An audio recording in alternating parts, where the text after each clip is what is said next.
All right, so it is now 6 o'clock. We're going to go ahead and begin with our dialogue with Doc. First of all, I'd like to just thank you guys for coming. Hopefully you find this informative. If you haven't been to these before, what we typically do is try to do some brief kind of updates on some of the great things we have going on in our district, as well as some of our challenges. And then we turn over the floor after a few minutes with questions, whether it's on something we presented on or anything else that you may have heard or had any questions about. So when we do that, the floor is yours, and we will promise to answer any question that we can as openly, as honestly as we can. If it's something that's of a sensitive nature or we're just not allowed to share publicly, we'll say that. If it's something that we just don't know the answer to, we'll just say that too, and we'll probably get your name and information, and either myself or someone on my team will try to find the answers and get that back to you. But we do want people to just be, feel free, feel comfortable to ask questions, because we really do want to make it a dialogue. So with that being stated, I'm going to go ahead and get started, and then I'm going to have a couple people join in with me, because they're probably a little bit more expert into some of the fine details than myself. So with that, I think I want to start out with just, some of our points of pride. The last couple of years have been extremely challenging for school districts in our state and across the country. But I think even through the challenges, we have a lot to be proud of. In terms of academic achievement, the state superintendent, the Department of Education, and everyone, I think, was signaling that we should see a drop in student performance based on COVID and all of the in-school, out-of-school, online, face-to-face. It was just a chaotic, really, 2-year situation. Fortunately for us, we were one of the few in the state that actually bucked the trend, in the sense that 75% of our schools either were the same as they were in academic performance before COVID, and several of them actually saw an increase, which was pretty phenomenal because the trend in the state actually went down pretty much across the board in terms of academic performance. So our teachers, our staff, they did a phenomenal job, and in a lot of cases, we bucked the trend. Another thing, it's been 2 years in the making, but we have did a significant change to our transportation routing system and moved away from kind of an a la carte busing system to a school zone for elementaries. And that was a 2-year phase-in process. One of the big things that we wanted to do, more than just being efficient, we noticed that we had a large number of our buses and our students who were on the bus for more than an hour, coming to school and going to school, coming home from school, because we had this kind of unique bus transportation system. No matter where they were, we kind of go out there, bus them to the center, and then make them hop on a different bus and then take them back. So if you can think of Paris Ridge, how kind of crazy that could be. You could be picking up a kid from school at Paris Ridge, driving them to the center of town, make them do a bus transfer, and drive them back out to the same area. And so this was just really a lot of time that was not necessary for our kids on the bus. So the good news about it, we are half a year into our new phase, and we have gone from 22 buses being 22 elementary buses with kids on it for routes that were an hour plus down to 0. So we're not perfect, but that I think is a huge win and going in the right direction. Our district report card, we get that from the state every couple of years. The big thing to note there is all of our schools are rated either an A or B for achievement, which is phenomenal. There's definitely some areas that we have to improve on, like any district, but we're doing great. Our equestrian team, they just won the state championship 2 years in a row, but who's counting? So congratulations to them. And MTSS Recognition Award. And so all of our schools were identified as either gold or silver in terms of their MTSS process. And think of this like a continuous improvement process for education and educators. A lot of the focus is around literacy and reading, but it is great for your work to be recognized, and people kind of recognize that we're doing it with integrity. So we're happy about those things. Moving forward, and those things you can find on the website if you want to take more time to go through it. I want to just quickly kind of speak to the outline of tonight. Before we get to questions and answers, we're going to talk about our ESSER funding, kind of round 1, 2, and 3. Emotional mental health supports. There's been a lot of questions, like not only in our community, but across the country about emotional supports or the term SEL. So I wanted to dive into that. Like, what does that mean in our view? Teaching and learning framework. This is kind of the geeky side of me and our curriculum department. It's a lot of technical stuff, but we'll walk you through the overview because I think this is the heart of what all school districts really want to focus on. And it's a model of looking at everything, how it ties together, and how we get better. And then I want to talk about establishment of a key communicators group, capturing kids' heart, and then questions and answers. So I'm going to go through these relatively quickly. Remember, I can go back to any one, so there will be some questions and answers at the end. But we are seeing federal stimulus money, or we call it ESSER money for short. And this is basically given out to school districts across the country for pandemic relief. And we have been getting this money in 3 different phases. So phase 1 was $2.2 million. Phase 2 is expected to be another $2.2 million. And then the last and the big one is phase 3, which is expected to be as much as $5.5 million. And that is all to be spent over basically a 3-year period of time. So in phase 1, we got this in 1920. And so this was right when the pandemic hit. So if you think back to March of 20, we were kind of thrown into a tailspin, and the world was pretty chaotic as we knew it. And so what happened is eventually, after our budget was settled for the 1920 school year, the federal government came out with a ton of money for the states, and the states had to pass it to us. We had to use that to offset a few things. So some of the things that we looked at, or just the big picture buckets, we spent that on remote learning because we spent about 1/3 of the year in remote learning that was just kind of forced and fast. We had to prepare for remote learning for the upcoming school year. We decided to add 2 district nurses, as well as some health and safety aides in our buildings, because we knew that we would have to do a lot of contact tracing due to COVID. And this was just an unknown entity. So having nurses was something that we needed, quite honestly, or we felt we needed in the district anyway. But with this situation coming on, we started out contracting with a doctor for consultation services, as well as having 2 nurses on board. And then we added a health and safety aide in every single building so that we could try to help keep the teachers and the administrative staff on the focus of the teaching and learning, but someone else had to do the mountain of work that came with that. Then there was other things: PPE, sanitizing equipment, mental health support, professional development needs. Then we got to round 2. That was money that we got this year and going into next year. This is another $2.2 million, and so this again was to support some remote learning. And so without going into the details, you'll see kind of in 3 different buckets. The first bucket was really teaching and learning, and then a little bit of social, emotional, mental health support for kids. The second bucket was a little less on the teaching and learning and pushing more support into the area that we call whole child. So we're going to talk about that in a little bit.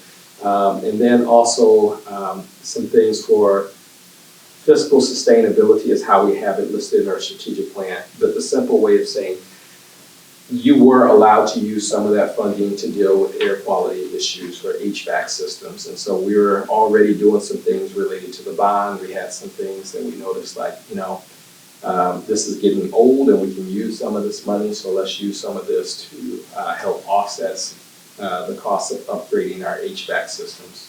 Basically, the better the systems are, the more it does the mixture of mixing inside and outside air, so just better air quality, as well as it's cooler. It's, the building is not as hot. Round 3, we are gearing up for round 3. This is money to be used towards the end of this year. Hasn't been appropriated yet. Definitely heading into the 22-23 school year. What we are anticipating this money will be primarily spent on is emotional mental health supports. So when we talk about that, we're talking about counselors, social workers, people of that nature to help support kids. The other is extended learning opportunities. So this is about $5.5 million. It goes over 2 years. The challenge with all of this money, in some cases it's easy, in some cases it's hard. It is, and they're telling us, and they're being very transparent, it is not designed, nor is it expected that this will be ongoing money. So they're saying, be careful how you spend it, because you can go out and hire a bunch of people, $5 million worth, or 2 point whatever, and stretch it out over 2 years, but when that money is gone, you got a problem. So we have to try to be smart. That's the challenge with spending it, but it's certainly a good thing and needed at this time. So wanted to speak a little bit about our whole child, whole community part of our strategic plan. And so you hear us throw around a lot of names or a lot of acronyms, and so it's kind of a wide array of things that we wanted to try to address. And I'm gonna bring up a ringer or expert to help me kind of speak to this. But essentially, our view is saying that, yes, we want all kids to be educated well, but there's more to go. There's more that goes into that picture than just, can they read, can they write, can they add, can they subtract, are they a good student academically? We know that if a child is not feeling safe, if they're not engaged, if they're not supported, if they're not challenged, they're probably not going to reach their full potential. And so that's really what this area of the strategic plan was designed to address. How do we look at this in terms of the emotional mental health for our students? What is our student support team going to look like? And then kind of aligning that to the positive school culture that we want to have in all of our buildings. So I'm going to ask Ms. Dorban to come on up for this portion to help me. But one of the things that was important when I got here in this community is that we had a number of students, or we had a few students, I should say, who tragically died by suicide. And from what was reported, there was a few students that we knew of that had attempted suicide. And so at that time, the community, there was an outcry, like, what are we going to do to support our kids? And that has been something we've been seeing across the country. But as a district, fortunately from the administration before me, they started down the path of saying, we need more supports for our students in the way of a student support team. When I got here, the first year, we added more support in that area, and each year, incrementally, we've been trying to beef that up as the budget allowed. But it became a whole section in our strategic plan, and so she's going to speak to just some of the work out of this section. So I'll turn it over to Ms. Dorban. I'm Katie Dorband, and I am the student support coordinator, but I also have kids in this district, and I live here. So I have a vested interest in making sure that our kids are okay. So I just wanted to speak a little bit to what Dr. Martin was just talking about. So across the nation, historically, suicide is actually the #2 leading cause of death of young people ages 11 to 24. Second only to all forms of accidental death, which in my mind, there's not really comparing apples to apples when you look at it that way. And it's not just about suicide, but you and I both know that when we are not well, it's really hard to be fully present mentally. It's really hard to engage in our work and in our life when we're not doing well. And so that's really what we wanted to see for our students is what can we do for everyone so that they're in an environment where they feel safe, and that's emotionally and physically, which has to do with their own habits, but it also has to do with the habits of the culture of the building and what's going on with other students, and the bullying behaviors that we sometimes see and all of that goes on with young people. And we have to teach students that there is a certain way that we treat each other. So some of the ways that we've addressed this from kind of a universal level, we have to do things for all students, and then there's some students that kind of rise to the surface that they need some extra support. So the things that we do for all students is that there's curriculum that we use for students who need, or for this area of student needs. So there's curriculum that addresses like how to deal with conflict in a friendship, or how to communicate your feelings, or even just being able to name feelings. There's so many, feelings that kids experience that they don't necessarily have a name for, and it can be really hard when they don't know how to articulate how they're feeling. They can say like, something's not right, but they don't know, man, I'm feeling like really tense and nervous about this, upcoming presentation. So giving them language to be able to talk about their feelings is a big part of that school-wide curriculum. And then also we have the Be Nice Action Plan, which is used in grades 5 through 12. And the Be Nice Action Plan teaches our students to notice, invite, challenge, and empower. So notice is noticing what's good and right, so you can notice when something's not okay. Invite yourself to have a conversation. So we teach them to say, like, if you notice something's not okay, it's okay just to ask, like, hey, I noticed you seem kind of sad. Are you all right? Just to kind of normalize asking someone if they're okay. And then C is to challenge stigma. I think it's getting so much better, but there has historically been a ton of stigma around getting mental health support. And so challenging that stigma to say it's okay to ask for help when you need it, and it's okay to get that help when you need it. And then E is empower yourself with the tools you need to be okay. So that could be empowering yourself by being involved in healthy activities, empowering yourself with good friendships, empowering yourself with by talking to your parents and having those healthy family relationships. So that's kind of Be Nice Action Plan in a nutshell. We've been able to increase our counseling staff, which has been huge. So the American School Counseling Association, as well as the National Association of School Social Workers, recommends a ratio of 1 to 250. So one school social worker or one school counselor to 250 students for the general education population. It's much smaller for students with IEPs. So right now across Michigan, we're at like 1 to 650, and in certain of our buildings, we're at like 1 to 600. So we know that that's an area of growth for us, but we've made great improvements. There's districts that do not even have anyone present in elementary schools, which to me, those are some of the most formative years of young people. So having those school counselors available in the elementary schools is a huge deal. But we would like to get closer to those ASCA and National School Social Worker recommendations.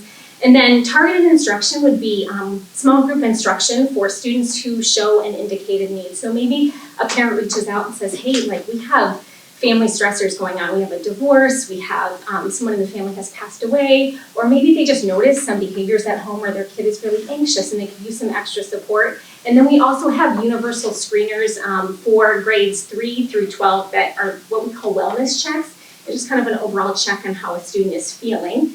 And students that rise to the surface on those will reach out to the parents and say, hey, we have these resources available. Maybe it's a small group, maybe it's individual support. Would you like your student to be involved in some of those more targeted supports, so that way that student can get some extra support at school? And sometimes parents opt in and sometimes parents opt out, but we like to make those available at school. And we insist on using evidence-based practices, which means that we use material that is based on research, because we don't want to waste the students' time, the family's time, the teacher's time. We want to use those evidence-based practices to be able to get that student to a healthier place.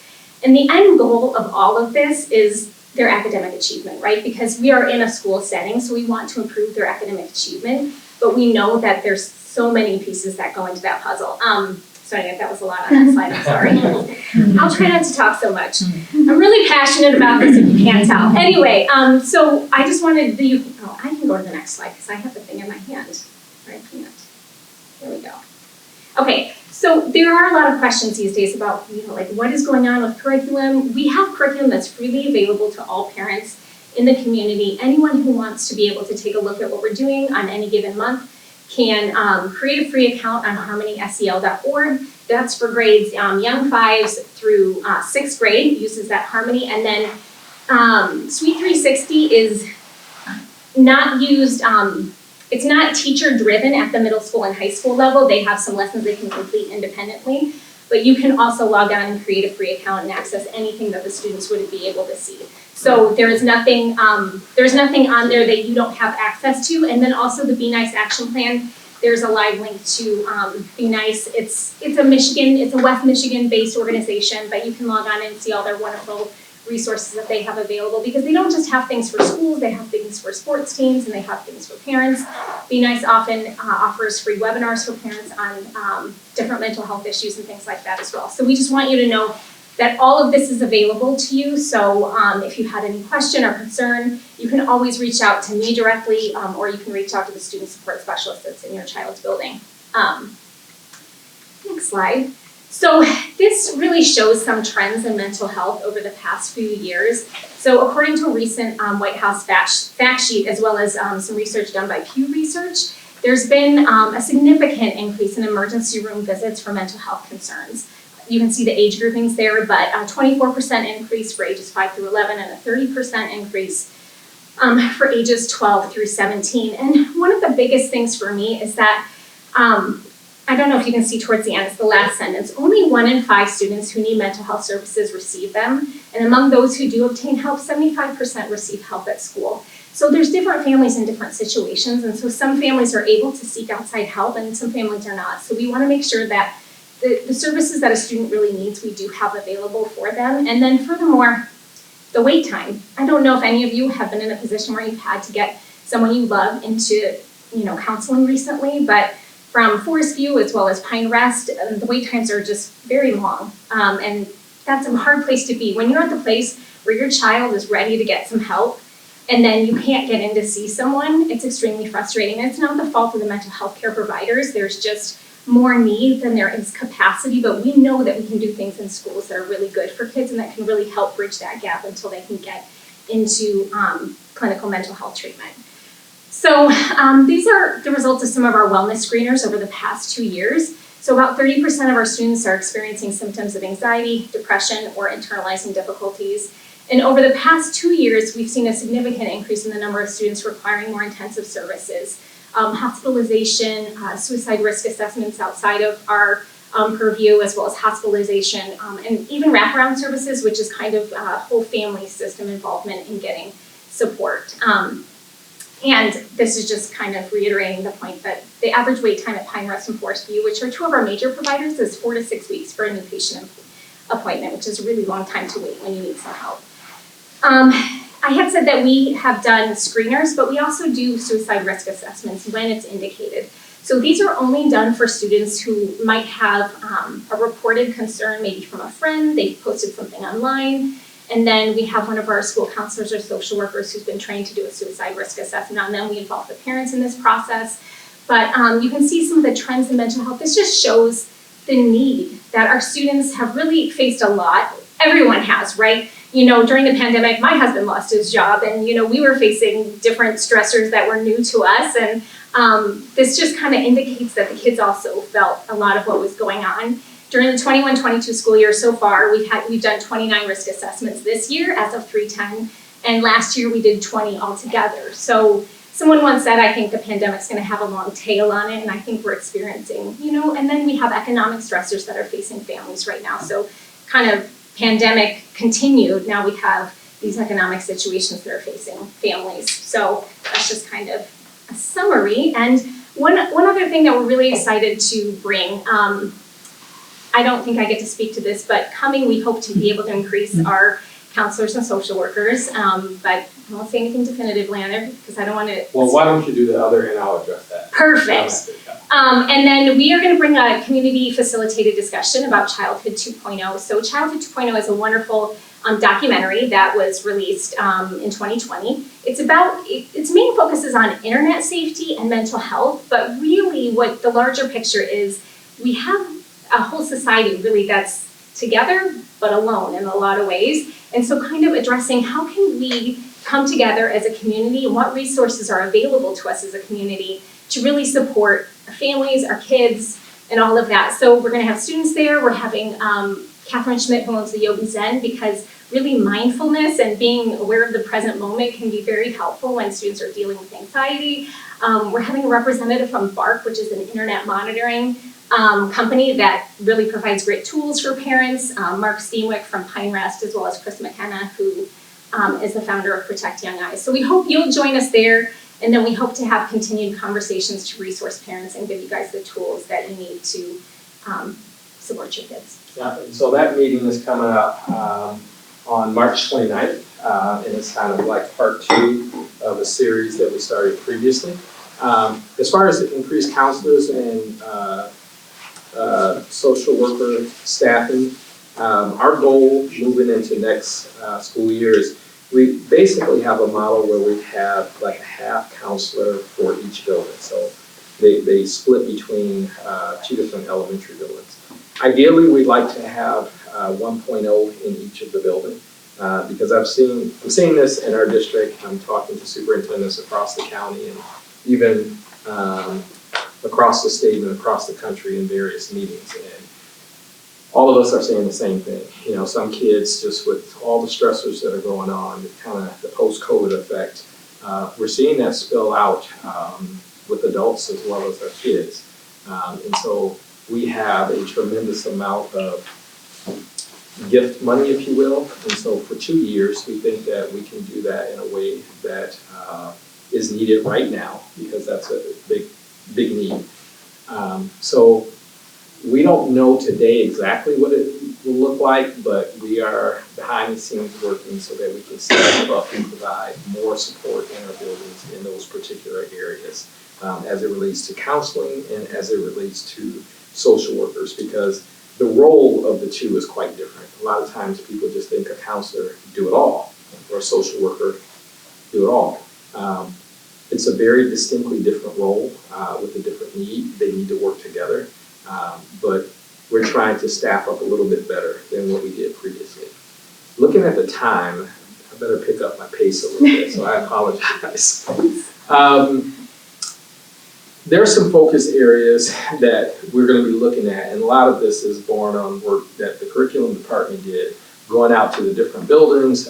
We sent out surveys to staff and parents because we had to get some input around the ESSER funding. And so there were some things that came out that's going to be part of the focus area of the curriculum program moving forward. And one is establishing protected instructional time daily in the buildings and establish some non-negotiables. Some of the other things is common planning time at the high school, consistent structure for grade level and departmental meetings. There's kind of a movement behind that, and it's old, but it's effective in terms of PLC, professional learning communities. But really just kind of being focused about the meetings and making sure that it's instructionally based and not like, what are we doing for Valentine's Day? Let's do that's important too, but we really want to focus in on the instruction and protect the instructional time. Also, MTSS alignment for targeted programs support student learning. One of the areas we do a great job in reading. We've been getting better in math, so we want to look at all of that stuff. K-8 math intervention blocks, trying to establish that. We have a well-defined system for what happens when a kid struggles with reading. We don't have a well-defined system for what happens when a kid struggles in math. And that's something that we've been addressing. Got a new curriculum, PD for the teachers, new resources for the kids, but we still have some work to do in that area. Other focuses is sustainable new teacher orientation. Just with the baby boomer generation in the retirement phase or very close to the retirement phase, we have seen this across the country, and we're no different in our district. We have a lot of new teachers when you add it up over the last 4 or 5 years.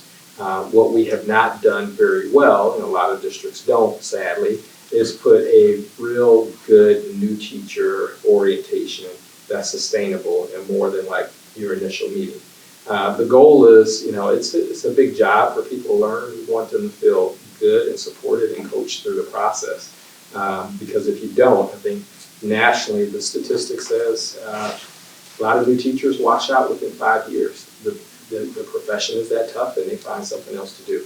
So we got to figure that piece out because there's a national teacher shortage. Universal instructional practices being implemented for the new teacher onboarding, which we'll kind of touch on that, and establish Tier 1 practices district-wide. So it's kind of a visual, or pretty visual, and I won't go through all of it, but essentially the arrows going around kind of speaks to a continuous monitoring and evaluation plan. So this is kind of a cycle where you develop you evaluate to see what's going on and assess the needs. You develop a plan, you implement, you monitor it, then you reevaluate it. So there's a cycle there. But there's things to it, so at the bottom you see, if kids don't feel like they're safe, if no one cares for them, it doesn't matter whatever's on top, you're not going to get through that level, that Maslow's hierarchy of needs.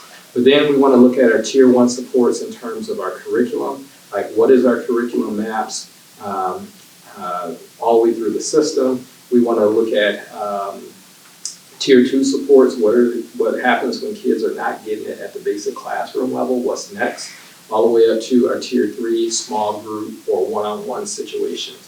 When is that appropriate? And so this model is being complete with like hyperlinks for the staff and will be filled out over time so they know where to go to access curriculum, or what are we talking about when we're saying maximizing instructional time, whose responsibility to do what is it looking like for a Tier 2 support and when does that kick in, and what does it look like for a Tier 3 and when does that kick in. So we're trying to be smart and strategic because we're working hard, we're doing a lot of good things, but sometimes right doesn't know what the left is doing, or we're not all rowing in the same direction. So they did a listening tour in every building. And so some of the big needs that came out is counseling support. So where do we want to put some of our money? Counseling support. So that was hearing directly from the teachers as well as coming out in the surveys. Common curriculum across all grade levels. We've been working on that for a few years and it's still a need. And honestly, if you do it well, it never really goes away. Just when you think you got it all completed, it's time to restart the cycle all over again. Onboarding for new teachers, we talked about that. More targeted professional development, that will be tied onto that framework process, and then district-wide team meeting structure. So we have a ton of meetings, but sometimes they feel like it's too much, or just making sure that they're focused, they're connected, so we're all moving in the right direction. Another big thing that we're trying to do is capturing kids' heart. And so essentially, I can't make this what this is. I can't make this more plain than the title. It is one of the most effective professional developments that I've seen around the country in terms of reminding everyone in education of what are we in this for. And it is basically getting to the essence of we're here to, of course, educate the kids, but they need to feel safe. And part of that is feeling connected, knowing someone cares and loves them for them. So capturing kids' heart is a district-wide PD that we are trying to put a lot of resources in over the next year, maybe 2 years, from every single custodian, bus driver, teacher, everyone down the line. We think it's that valuable, that strong. We sent about 20 teachers this year, not a one came back with a negative thing to say. We sent probably about 15 administrators.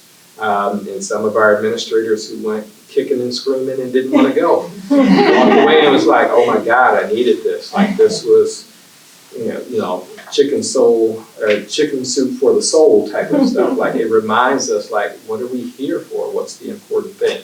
And it's a little bit more detailed than that, but that's going to be a pretty big endeavor. We're trying to get all of our staff to do that. We believe in it so much, we're even paying them to come in for the training over the summer. Because otherwise we'd have to shut down school for 2 days, which we don't want to do that. So the last piece, and then it's open for questions. See, I let you off the hook, Doctor. I know. But any questions he'll take. What I want to do moving forward is probably reestablish a key communicators groups. And so what this will look like is possibly 2 parent representatives from each building. So I'm going to have a specific meeting with the PTAs in all the buildings. And so asking the PTA leadership to meet with myself and some of my administrative team probably about 3 times a year, just so that we can provide some information to them. And we'll probably have some various representatives from the building in terms of staffing, whether it's the administrators, the teacher, whoever. What we want to do is just be able to have open, honest dialogue, because one of the things I've noticed is we have a large amount of interesting information that's shared in the social media space that's not always accurate, if I can just be honest. So just want to make sure that with our parents, they have access and opportunity through their PTA, through their social networking group, to have more dialogues just like this, where they can ask the question, get the information, and go out there and share the good information. Because we have a lot of things that's going well that we should be proud of. So we wanted to make sure that we engage something that we used to do. I kind of went away from that model because one of the things I heard, well, only certain people get to go. So we said, well, we'll do a dialogue and anybody can come. I don't care where you are in the organization or if you're not in the organization, and ask questions. But in some cases, we just feel like we need to take it a step further. So look for more information coming out about that through the PTO groups in the future. We'll rotate those meetings around the different buildings. We'll do them probably 3 times, maybe 4 a year. We don't want to make it overtaxing because I'll still have meetings like this.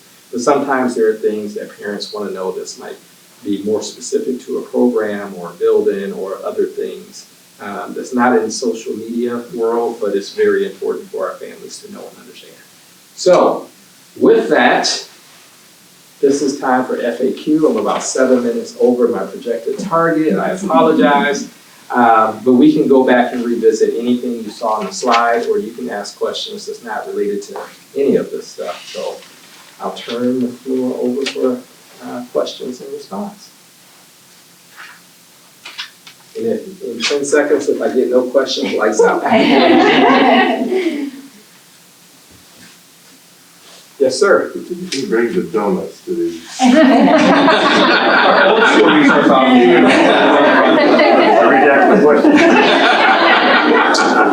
I agree, snacks. In the past, we've actually taken these out to different restaurants, and we may do that again in the future, but we wanted to try out some of the things in our new space, so to speak. And we actually just forgot to bring some refreshments this time. So, Kelly will make sure we don't forget that. She's writing it down. But other questions, comments, things you've heard, things you've wondered about, something we went too fast on? I would just recommend putting the name of the building for new parents who don't know the address. So I saw the address, but I didn't know which building it was, and actually Google takes you to a house. Oh my gosh. So That's I knew a that it good was the point. name. So I heard you say this is new, so Yes. oh, well, that's why Google took me to someone's house. So I went to the high school, and one of the janitors was very nice. Awesome. And told me where to come. Thank you for that feedback. That's, So I had the address. yeah. But didn't, and I saw the address when I pulled in, but then I didn't know which building Kind of hidden, yeah. I went. know where it is. And actually, now that you're bringing that up, one of the things we're going to do this summer is kind of change the signage in a lot of different buildings. We're hoping that corrects some of the problem, but this one was a snafu on my end, so I apologize. Thanks for bringing that up, because I didn't think about it. But yeah, we moved, and so there might be some people out there still searching. Like I said, the janitor's was really nice. It's almost like a progression, right? We went to restaurants, we are now here, and then maybe in the future we'll go to houses, who knows? Where's Waldo? And I'm really excited about the next meeting for Bark, because I've been meaning to put Bark on my son's phone and iPad and such, Yep. so. We're having a representative and she's gonna give kind of an overview, but I use it for my own kids and I love it. One of my cousins does for her kids, and I feel bad that I haven't done it already, but I was like, oh, It's that a was little on my tricky to list. set up, to be Oh, honest, is so it? I would recommend if you end up purchasing it, just reach out to them and they'll help you walk through the process of setting it up, but it's been amazingly helpful. it brings up great conversations with my kids when it flags something and I'm able to just talk to them about it, so, yeah. I have 2 middle school boys and a 4th grader. The 4th grader doesn't have a device yet, but my middle school boys. And while I didn't introduce Ms. Dorban like in an official capacity, when I talked about the fact that we have been trying to reinvest in our district in several things, just the fact that she's here is a nod to that. When I first got here, we didn't have someone in her position, and so we were adding staff, but we also said we need to have like a coordinated approach and a response to that.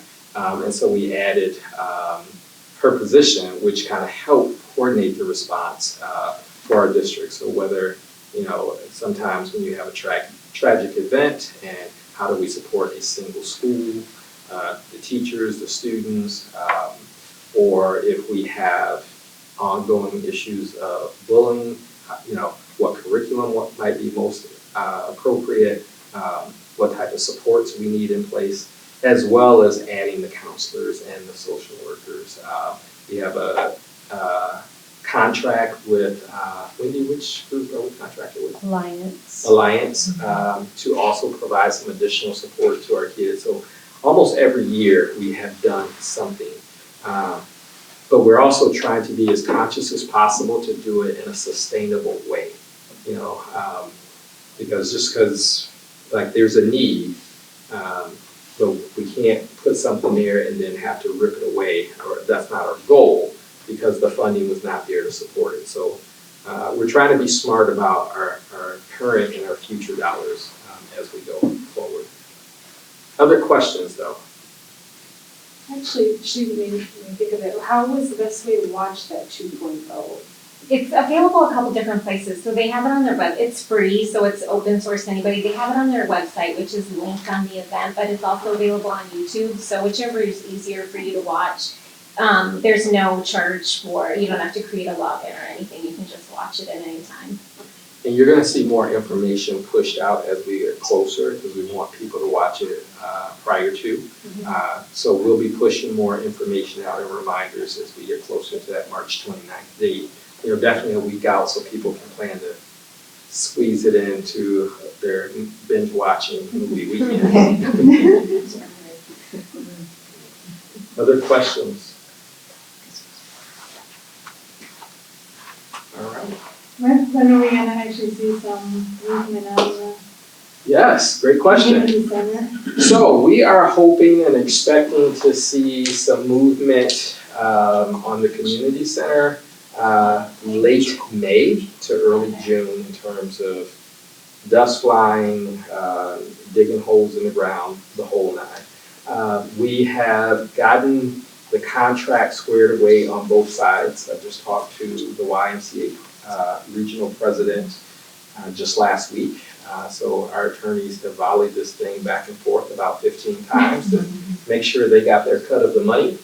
But we are set to break ground in May, and that was pushed back. We actually thought we would do groundbreaking last fall, but with the cost escalation that took that particular project with supplies to over like $4 million above what was projected, that exceeded the budget and the contingency for the what if something happened part. So we had to really kind of go back and redo that, as well as Dudden Elementary that went about $2 million over on the fly to bring it back in scope.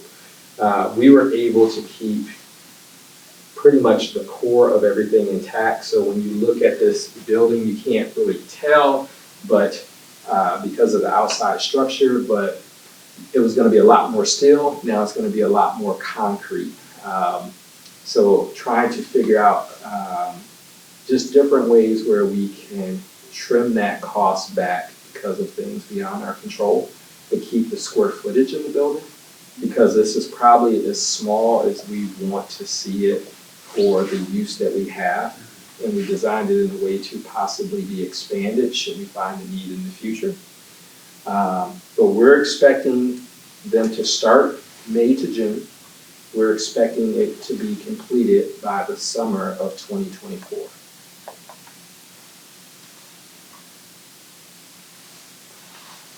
And while we're on that topic, probably a similar timeline for Dutton Elementary. They need to get out of there. What's that? I said they need to get out of that space they're in. They just Yeah. so much traffic on that road now. I'm glad my kids are beyond that. Yeah, with Amazon and the Coca-Cola distributor and a few others that's coming, when we looked at that, it's, you know, the past was the past, but it's no longer probably a suitable site for an elementary. It's in the heart of an light industrial zone. So with the traffic, there's no real safe places for kids to walk or ride their bike. The playground is undersized in terms of the space. So yeah, and a lot of interesting sounds and smells that are brought about because of the industry around it. So it's just not a good learning environment for our kids. So we'll be excited. Our goal is hopefully the fall of '24. We're ready to go. I'm a little concerned about the timeline just because of the delay, but we also knew that we couldn't allow them to start digging dirt and be a couple million over budget and say, oh, it'll just all work out in the wash. It never works that way. And so the one thing we gotta be careful is we can definitely tell them to work faster, get it done faster, but you'll save the cost on the materials and they'll just double up on the labor. So you're gonna pay it one way or the other. So timing is of the essence. Will we sell that site or like where that is, or is it slated for something else? So when we get closer to it, I think we're gonna probably work with the board, maybe develop even a small committee if necessary, and look at what our options will be. Because it could be valuable for the district to sell. Depending on how things would grow, it may be valuable for the district to keep, because there's parts of the building that's been added over time where parts you can take offline and other parts it's fine. So I really don't know, to be honest, what exactly the future will be for that site. I would imagine it will probably be more advantageous as something related to industry or business, more so than educational purposes. But when we get closer to that 24 phase and we're thinking about moving out, then we'll probably jump into that aspect of it.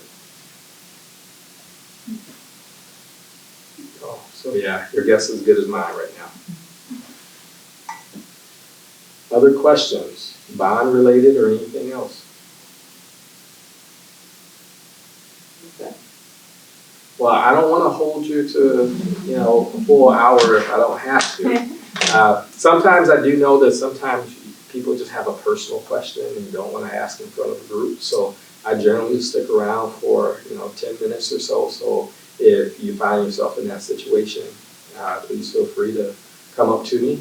This presentation will be, a copy of this presentation when we're done will be put on the website, and there are some things that you can click on the link. Like if you're interested in some of the curriculum that we use, whether it's Be Nice or other things, you'll be able to click on the link to see that or contact Mrs. Dorban to get that information.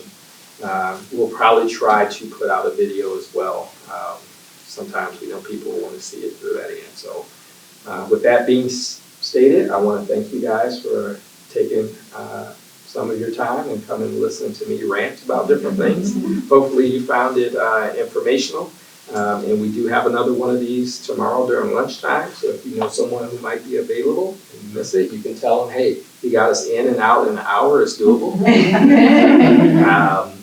And then again, when we're all finished, we'll follow up and put this on the website. So thanks for your time. Thanks for coming. Thank you.